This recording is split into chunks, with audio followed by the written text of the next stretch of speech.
Lumitaw ang mga bakas ng paa na kabilang sa mga sinaunang dinosaur na nabuhay humigit kumulang 113 milyong taon na ang nakalilipas. Si Princess Larana sa detalye ng balita. Dahil sa matinding tagtuyot dito sa Amerika, isang ilog ang nagsiwalat ng 113 milyong taong gulang na mga bakas ng paa ng mga dinosaurs dito sa Dinosaur Valley State Park sa Texas. Sa buong mundo, ang mga kondisyon ng tagtuyot ay nagsiwalat ng napakaraming dating nakatagong mga bagay at artifact sa nakalipas ng ilang linggo lamang dahil sa mabilis na pagtuyo ng tubig mula sa mga ilog at karagatan. Kamakailan dito sa Texas, isang dinosaur track mula sa humigit kumulang 113 milyong taon na ang nakalipas ang lumitaw sa Dinosaur Valley State Park dahil sa matinding tagtuyot na kondisyon na nagpatuyo sa isang ilog.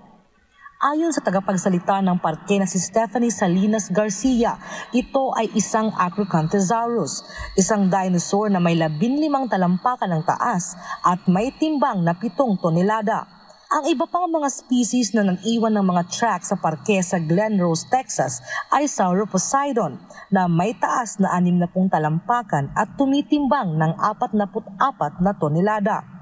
Ang labis na tagtuyot ngayong tag-araw ay nagdulot sa isang ilog sa parke na ganap na matuyo, na nagpalitaw ng mga tracks o bakas ng mga paa ng sinaunang mga hayop, ang pinakabagong nadiskubre at nalantad kamakailan sa kabila ng patuloy at lumalalang kondisyon ng tagtuyot sa buong mundo.